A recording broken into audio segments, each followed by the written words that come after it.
Good morning everyone, কেমন আছো তোমরা সবাই? আশা করি সবাই তোমরা খুব ভালো আছো আর আনন্দে আছো। আমরাও বেশ ভালোই আছি।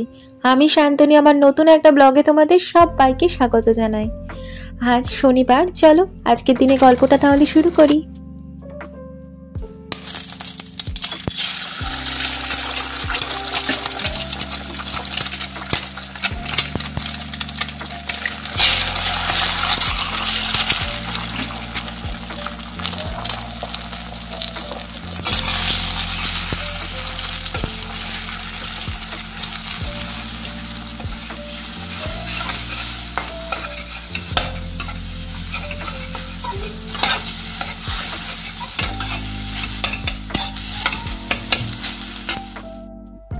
অনেক দিন হলো যে প্রপার চাউমিনটা করতাম ওখানে, মানে আমরা যে সরু চাউমিনটা বানাতাম ওই রকম বানানো হয় না, কারণ এখানে না আমরা খুঁজে পাইনি। আমরা এমনি যে নুডলস কিনতাম ওই নুডলসেরই মশলাটা না দিয়ে এমনি চাউমিন বানাতাম।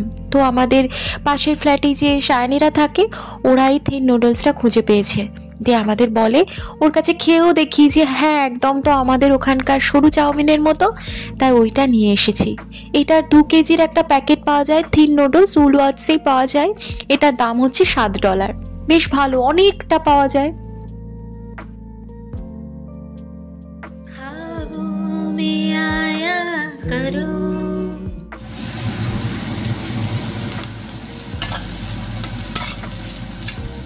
এই দেখো প্রপার যে চাউমিনের নুডলসগুলো হয় ওইটা, এতে কিছুই দিতে লাগে না, ফ্লেভার ছাড়া হয়। তো এমনি যে ম্যাগি টাইপের নুডলসগুলো হয় ওটাতে না একটু হালকা ফ্লেভার থাকে, আর এগুলো ফ্লেভার ছাড়া হয়, তার ফলে শুধু গোলমরিচ আর অল্প সয়া সস দিলেই একদম হয়ে যায়। আমি আর কোনো মশলা ইউজ করি না, আর রসুন আর কাঁচা লঙ্কা প্রথমে দিই।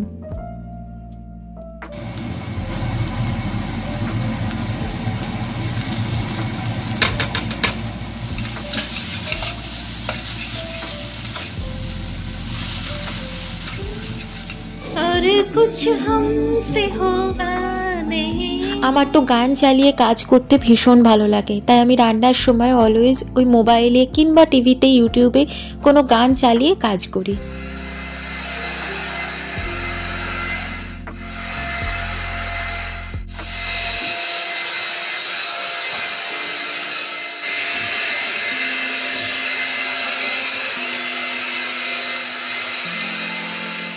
চাউমিনটা হয়ে যাওয়ার পর একটু হালকা করে ঢাকনা দিয়ে আমি খানিকক্ষণ রেখে দিই। একদম গরম গরম সার্ভ করি না, ফ্লেভারগুলো একটু হালকা করে ঢাকা দিয়ে রাখলে আরও বেশি চাউমিনের মধ্যে ঢুকে আমার মনে হয়। ওই 5 মিনিট মতো, মানে ঠান্ডাও হতে দিই না, তারপরে ওটা সার্ভ করি। এর মধ্যে সোমনাথ একটুখানি ঘরটা ভ্যাকুয়ামও করে দিল, ঘর একদম পরিষ্কার ঝকঝকে হয়ে গেল। আর আজকে একটু দেরি করে ঘুম থেকে উঠেছি, জানোই তোমরা ছুটির দিনে একটু দেরি করে আমাদের ঘুম থেকে ওঠা হয় আর কি। এখন মোটামুটি ওই 10টা 10-15 মতো বাজে। চলো ব্রেকফাস্টটা করে নিই।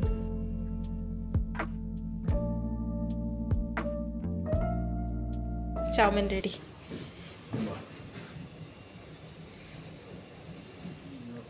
ওখানের মতো এই সরু চাউমিনগুলোর মতোই লাগছে। হ্যাঁ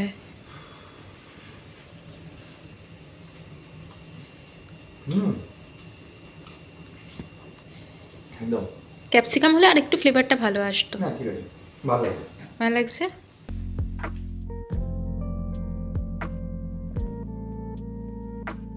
আমি এদিকে রান্নাটা করে নিচ্ছি, চিকেনটা হচ্ছে, আর সোমনাথ এদিকে বাসনগুলো মেজে নিচ্ছে, কারণ একসাথে কাজ টাজ করে নেওয়ার পরে স্নানের আগে মানে লাঞ্চের আগে আমরা একটুখানি বাজারে যাব। এই যে ভিক্টোরিয়া মার্কেটে চলে এসেছি, আজকেই করে নিচ্ছি, কালকে না এখানে একটুখানি ওই র্যালি মিছিল এই সমস্ত কিছু হওয়ার আছে, তাই কালকে আর বেরোবো না। না হলে আমরা রবিবার দিনই বাজার করি, কিন্তু আজকে শনিবার দিনই লাঞ্চের আগে তাই বাজারটা করে নিচ্ছি। বেশ ওয়েদারটাও ভালো আছে, এই মুহূর্তটাতে ওয়েদারটা একটু ভালো আছে। আজকে মেঘলা রোদ্দুর এরকমই সারাদিন থাকবে বলা আছে আর কি ফোরকাস্টে। শনিবার বলে বাজারটা একটু খালি খালি ফাঁকা বাজার, তাই জন্য খুব একটা বেশি সময়ও লাগলো না, তাড়াতাড়ি করে নিয়েছি, সবজিগুলো কেনাও হয়ে গেছে। আর একটা কথা, আমি আজকে বাজারের পুরো ভিডিওটা নিইনি, তোমাদের কাছে অল্প অল্প কিছু শেয়ার করছি। যদি তোমরা মেলবোর্নের কুইন ভিক্টোরিয়া মার্কেট ডিটেলসের সমস্ত কিছু দেখতে চাও, আমার কাছে ভিডিও বানানো আছে, আমি ডেসক্রিপশন বক্সে ভিডিওর লিঙ্ক দিয়ে দেবো, সেখান থেকে গিয়ে তোমরা চেক করতে পারো।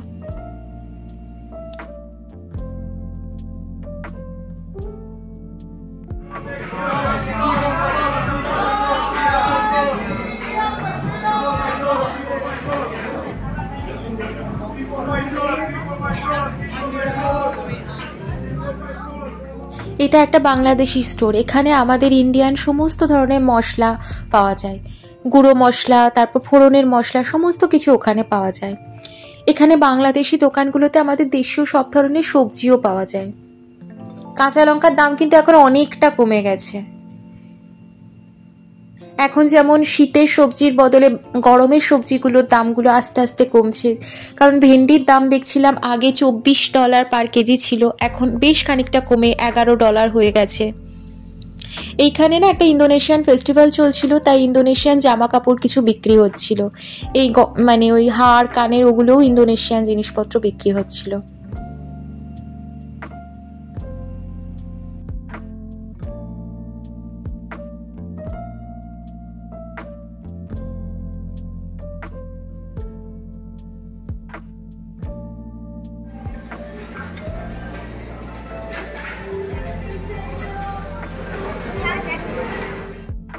আজকে লাঞ্চের পর একটুখানি ঘুমিয়ে গেছিলাম, আর ঘুম থেকে উঠে আমার এত মাথার যন্ত্রণা করছিল কি বলবো। এই দেখো না, এখন মেঘলা ওয়েদার, বিকেলবেলাতে, সকালের দিকে রোদ্দুর ছিল। এই ওয়েদারের জন্য এই মাথার যন্ত্রণা আমার খুব হয়ে যায়।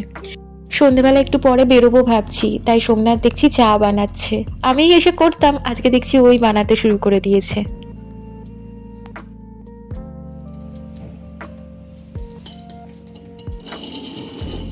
বিস্কুট খাবে?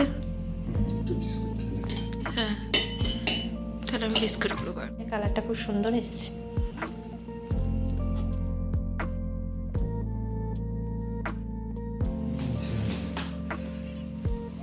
চাই চাটা এ দেখি কেমন বানালে। মাথাটা ভীষণ ধরেছিল, তাই জন্য চা বানালো।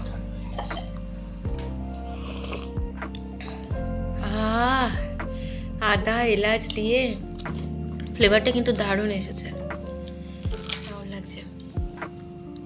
চিনিটা একটু কম, ওই জন্য ফ্লেভারটা আরো বেশি ভালো লাগছে। বেরিয়ে পড়েছি, এখন ওই সন্ধ্যে 7:30 মতো বাজে। এখন যাচ্ছি, এখানে কাছেই একটা জায়গায় গণেশ পুজো হচ্ছে আমাদের সিটিতেই, সাউথ ব্যাংকের ওই দিকটাতে। এবছর নাকি প্রথমবার পুজো হচ্ছে, তাই ওটা দেখতে যাচ্ছি। আমার বন্ধু সৌমিকা ওই আমাকে জানায় কিছুদিন আগে।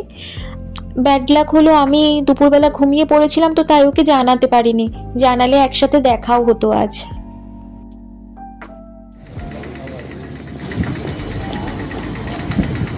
চলো।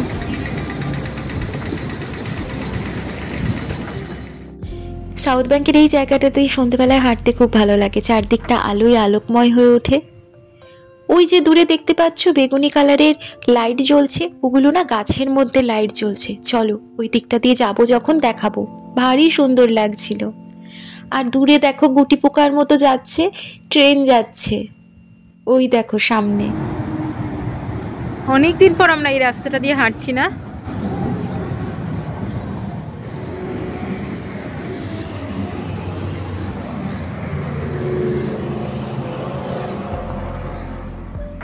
আজ খুব ঠান্ডা, তার সাথে না খুব হাওয়া দিচ্ছে, তাই জন্য এই সামনের সবুজ মতো জায়গাটাতেই বেশি লোক বসে নেই। না হলে এই জায়গাটাতে ধাপে ধাপে সিঁড়ি মতো করা আছে, অনেক লোক বসে থাকে। ভালো লাগে এই জায়গাটাতে শান্তভাবে বসে থাকতে। এই দেখো পৌঁছে গেছি। এই গাছের লাইটিংগুলো কখনো বেগুনি কালার, কখনো লাল কালার, খুব সুন্দর লাগে। সবসময় এরকম লাইটিংটা সবসময়ই থাকে, কোনো না কোনো কালারের লাইটিং থাকে। আর গাছগুলো এত সুন্দর দেখতে লাগে। এই কালারটা তো ভীষণ ভালো লাগছে।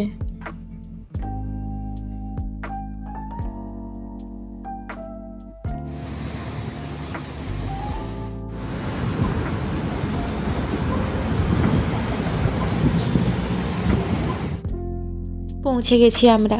এবারে গণেশ পুজোটা কিন্তু আমাদের বেশ ভালোই কাটছে, বলো? পুজো পুজো একটা ভাবও চলে এসেছে। এখানে সমস্ত ইন্ডিয়ানসরা রয়েছে, অনেকে শাড়ি পরে এসেছে, কিন্তু আমাদের বাড়ি থেকে বেশ খানিকটা দূরে হয়, আর আমি শাড়ি টাড়ির কথা ভাবিনি। আর খুব ঠান্ডাও তো বাইরে। এখানে লাইন দিয়ে সবাই প্রসাদ নিচ্ছে। আমাদের কয়েকজন বললো লাইনে দাঁড়িয়ে যাও, দর্শনের পর প্রসাদ নিয়ে নাও। তাই আমরাও লাইনে দাঁড়িয়ে পড়েছি এখন। এই যে ভোগ দিচ্ছে ভেজ বিরিয়ানি, তার সাথে একটুখানি রায়তা, একটু সালান মতো, মানে একটু গ্রেভি টাইপের কিছু একটা দিচ্ছে, আর তার সাথে পাঁপড়।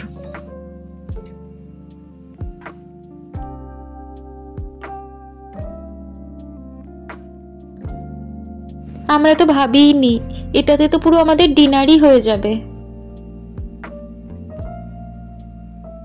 খুব ভালো ছিল ভেজ বিরিয়ানিটাতে। ফুলকপি ছিল, গাজর ছিল, আরও কিছু সবজি ছিল, মানে সবজি বিরিয়ানি টাইপের বানিয়েছিল। তার সাথে সালানটাও ওর সাথেই মাখামাখি হয়ে গেছিল, দিয়ে টেস্টটা দারুণ লাগছিল। সাথে রায়তা। ঠাকুরের প্রসাদ এমনিতেই অমৃত লাগে। ভীষণ তৃপ্তি করে খেয়েছি। এবারে বাপ্পা আমাদের প্রচুর ভোগ খাওয়ালো। কি ভালো বানিয়েছিল না বিরিয়ানিটা, একদম পরিষ্কার করে আমরা দুজনে খেয়ে নিয়েছি। আর এই পুরো এখানে লাইন দিয়ে প্রসাদ দেওয়া হলো। দেখো খাওয়ার পরে বেশ খানিকক্ষণ হাঁটাও হয়ে গেল। হেঁটে হেঁটে আমরা ফ্লিন্ডার্সে পৌঁছে গেছি। ডিনারও হয়ে গেছে, এখন 9:30 প্রায় বাজতে চলেছে। এবার বাড়ি ফিরি। আর চলো ভিডিওটাও তাহলে এখানেই শেষ করছি। এই যে ফ্লিন্ডার্স স্টেশনটা, লাইটিংয়ে কি সুন্দর লাগে না দেখতে। যদি কিছু ভালো লেগে থাকে ছেড়ে যাওয়ার আগে অবশ্যই চ্যানেলটা সাবস্ক্রাইব করো, লাইক করো, আর প্লিজ কমেন্ট করে জানিও তোমাদের কেমন লাগছে। দেখা হচ্ছে নতুন একটা ভিডিওর সাথে। সবাই ভালো থেকো। আজ আসি, টাটা।